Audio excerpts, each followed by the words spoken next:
That is optimally hard training, smart and hard. I've only been described as one of those. No, hold on, neither. But I'm trying to work on at least one. Viagra's a hell of a drug.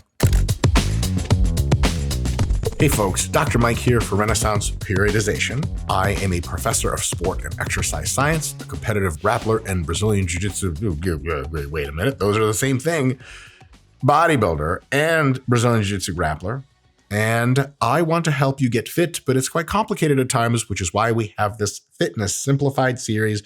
And on today's episode, we're going to talk about what hard training actually is so that you can know what it is and thus do it and thus get great results. So I can think of 4 categories on which we can measure and rank how hard training is, because it's not just one thing. And a 5th bonus category that is ultra important. So the 4 categories are load, that is how heavy are you lifting? If you see someone squatting 800 pounds, it's unlikely that you're going to say, whoa, that's really easy training, unless they're just speed repping it or something, which would be nuts. There's relative effort, which is how close to failure are you pushing yourself? Obviously, very intricately involved in what hard training actually is. Then there's volume. A lot of people who train really close to failure, even beyond failure, pat themselves on the back a lot for being hardcore and going hard. If you're doing 1 or 2 sets very close to failure per session, that's not really that hard. Volume is that other component, which is how many sets are you doing? Because even if each set is 3 reps away from failure, 20 sets in a workout is fucking monstrous. That's a different kind of hard. And lastly, it's easy to say you train hard if you train pretty hard or really close to failure with heavy loads and high volumes twice a week. But if you train 6 times a week, that frequency is that 4th way that we can measure how hard training is. Because even if training isn't ultra hard, just showing up often is a different kind of hard, which takes me to the last 5th bonus way of conceiving what hard training is, and that's consistency. And I'll talk about this in a little bit, but consistency is a matter of showing up week after week, month after month. And in some sense, it is the hardest thing to do. And thus, if you are consistent, no matter the other variables, you are training very hard indeed. So let's talk about all of these variables and where we need to align our efforts so that we know we're training hard and either we are not training it sufficiently hard to get the results we want, or that we are training so hard that it's overkill, that it's actually costing us. All right, let's start with load. How much weight is on the bar? Anything in muscle growth, and this is for muscle growth, by the way, so all you strength people, go be strong somewhere else. Just kidding. You're welcome to stay and listen, but some of this will get you stronger, most just really jacked. Anything between sets of 5 and sets of 30 repetitions per set is a load that is challenging enough to robustly stimulate hypertrophy, robustly, predictably get you more jacked, more muscle on your body in such a way that it's so close results-wise. Someone does only sets of 5 and someone else with the same genetic makeup does only sets of 30. After several months, on average, those folks will have roughly the same gains in muscle, and everything in between works as well. However, going much outside of that range is no longer optimal. For example, if you do sets of 2 or 3 repetitions, so heavy that you can't get 5 reps, it's not going to be ultra effective because the total amount of muscular stimulus is low, simply because the time you spend generating a crap load of tension is very short. In order to fully stimulate your muscles' molecular machines of growth, you need to give them a very prolonged signal. Many reps, more than 5. If you do 4 reps, do you not grow any muscle? No, it's just less efficient because you'll have to do a few extra sets. If you do 1 or 2 reps at a time, you'll have to do a lot of extra sets. And you're lifting so heavy that your joints might not love it, but you have to do a lot of sets to make up all the work. It just might not be sustainable. On the other end, if you do consistently sets of 40, 50, or 60 reps, unless you're a beginner, you're not going to be getting ideal growth. Because those molecular machines I just talked about, they detect tension. And even if you do a crap load of reps, each rep has such a small amount of tension that they just don't add up to much. For example, if someone was whispering in your ear in a lounge, you might hear them and be like, oh yeah, Kelsey, she likes me? Sweet, she's kind of cool. But if they're whispering really quietly, you might only get some fraction of the message and leave it like, Melcy likes me? Who the fuck is Melcy? I don't know anyone named Melcy. Get the fuck out of my face, guy. And then you just totally misinterpret the message. It's so quiet that it doesn't even get above the noise of the club, or barely. Just the same way, if a weight you're lifting is so light that when it's talking, by analogy, this is all just molecular interactions, to the molecular machines that detect tension. It's like, hey, psst. The molecular machines are, grow some muscle. And they're like, what? Grow muscle. Okay, yeah, okay. And maybe for a beginner, or if it's 35 reps instead of 65 that you're doing in one set, they'll be, yeah, grow muscle. And then I'll turn to the molecular machines that actually do it and be like, hey, grow a little muscle, not a ton. And they're like, why not a ton? Like, the guy that asked for it, just wasn't really loud about it. It's kind of like a secret. So keep it on the down low. If you go into higher reps, yeah, you still grow muscle, but less. And the higher the reps get, you get to over 100 reps in one set. Think about how light that weight has to be. A 2-pound dumbbell. And then you may, outside of the novelty of just a very different stimulus, receive very little growth. And after a few weeks, no growth at all. And then it's just cardio. And you could actually lose muscle training with that many repetitions because you're getting really good at reps. That's good for other things, but no good at putting on muscle. So there's such a thing as too heavy, much fewer than 5 reps per set. And there is such a thing as too light, much more reps, many more reps than over 30. That's load. So 5 to 30 and you're fucking in the clear. Next is relative effort, because notice something is missing from the discussion of load. I did say 5 to 30 reps, but I never said how close to failure, because I can pick up a 2-pound dumbbell and get 5 reps and be like, boom, hypertrophy range. Where's my growth? But the problem is you didn't push the muscles close enough to failure such that enough metabolites were generated in them. And these are metabolic byproducts of muscle contraction that cause muscle growth. Nor did you get close enough to failure for your biggest, most growth-prone parts of your muscles called motor units to even really activate much to start producing tension and start signaling their own growth. It just wasn't tough enough.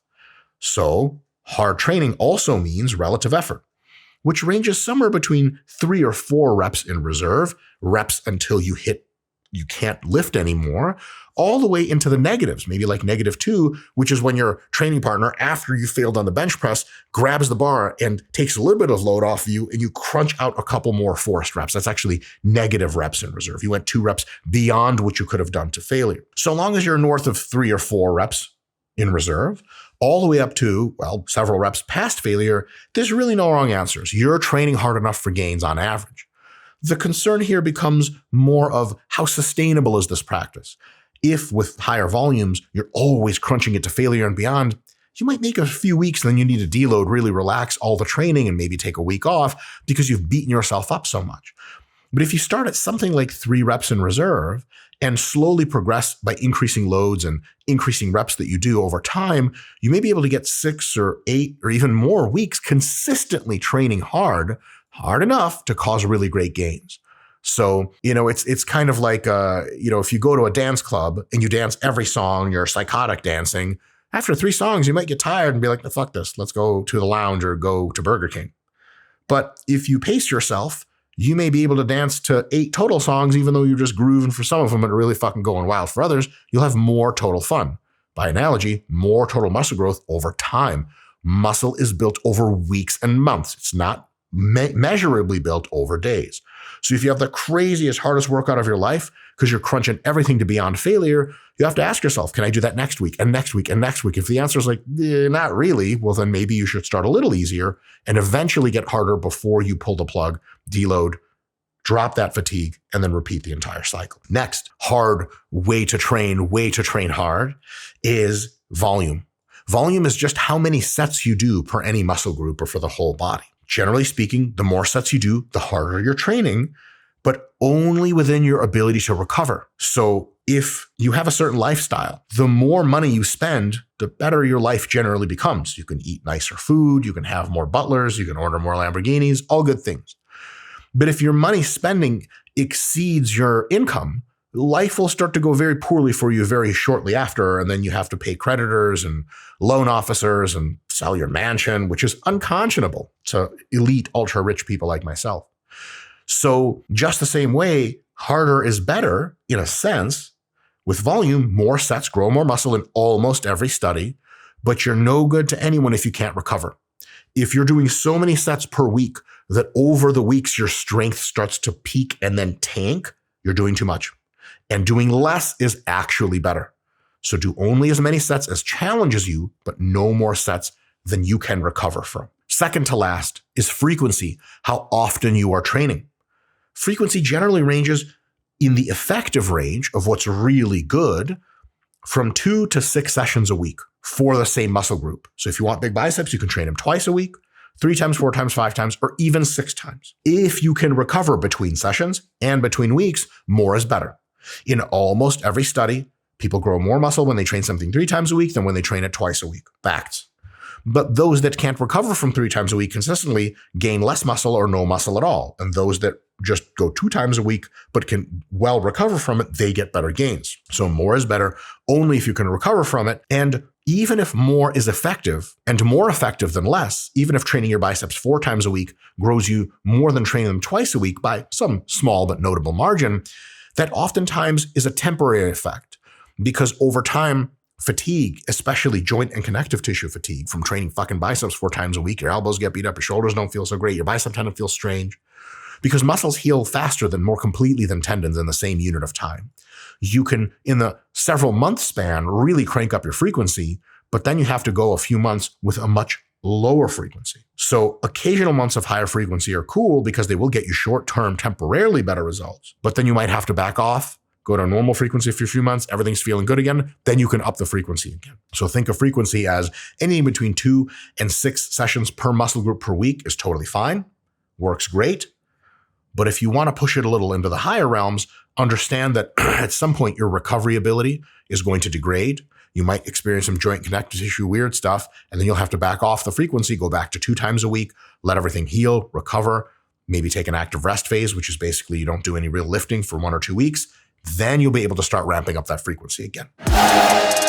What do you get when PhD sports scientists collaborate with pro bodybuilders? The most effective muscle growth training app ever made. Get yours now. Lastly is consistency. How many weeks and months of training, of showing up to the gym when you said you were going to, can you put together? This may truly be the hardest of hard training because kind of anyone can lift what to them seems pretty heavy. Kind of anyone can push one set really close to failure or beyond. Maybe not anyone, but many people. A lot of people can even do a high volume day or week. Many people can do a month of training that's ultra high frequency. Very many people have done, small off routines, German volume training, and it's crazy frequencies, crazy volumes.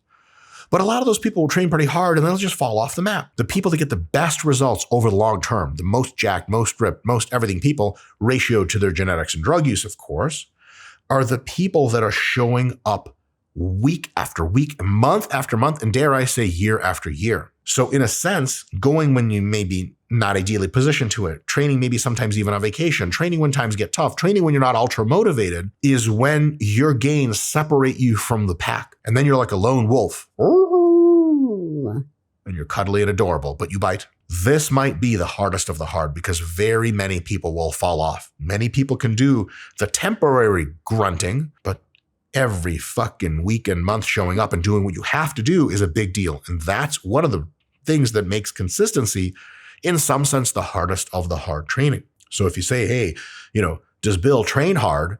You're like, yeah, sort of, but Bill's always here, bro. And if he's always here and he's training at least as hard as is minimally required to make gains, Bill's going to outlast all of us and get super jacked. Then get laid, breakups. Some people you just never forget. Anyway, on a final note, when you can recover and progress, harder is better. In that way, you're not hitting the wall every time and it doesn't throw off your consistency, which is the ultimate bedrock of hard training. My humble recommendation to you is to do the following. Start easy and progress slowly. Progress to slightly heavier loads each week or a few extra reps. Progress by that method of just adding load and reps automatically will progress you closer and closer to failure, higher and higher relative effort every single week. If you're recovering very easily, add a set here and there to make your recovery challenging, still recover on time for the next session, but maybe just barely. And every now and again, every few months, increase the number of sessions you're doing for muscle just by 1. So if you're usually training biceps twice a week and you want some extra bicep girthy, go to 3 times a week for a month or 2. Occasionally pulse in that frequency difficulty. Once you're spent and you're really fatigued, even if you're deloading, taking easy weeks here and there, rewind that whole process, take 1 or 2 active rest weeks, which means no gym, just chilling out, and then begin again at what is tough, but very sustainable, and then slowly make it tougher over time until you can't. And then it's another period of rest, followed by that same stepwise progression. And every single time you reclimb that staircase, you start a little bit higher of a step and end at a step you've never been to before. And that is the nature of taking hard training and funneling into dependable progress, which is like kind of what you want from hard training, because otherwise, why the hell are you doing? That is optimally hard training. It's smart and hard. I've only been described as one of those. No, hold on, neither.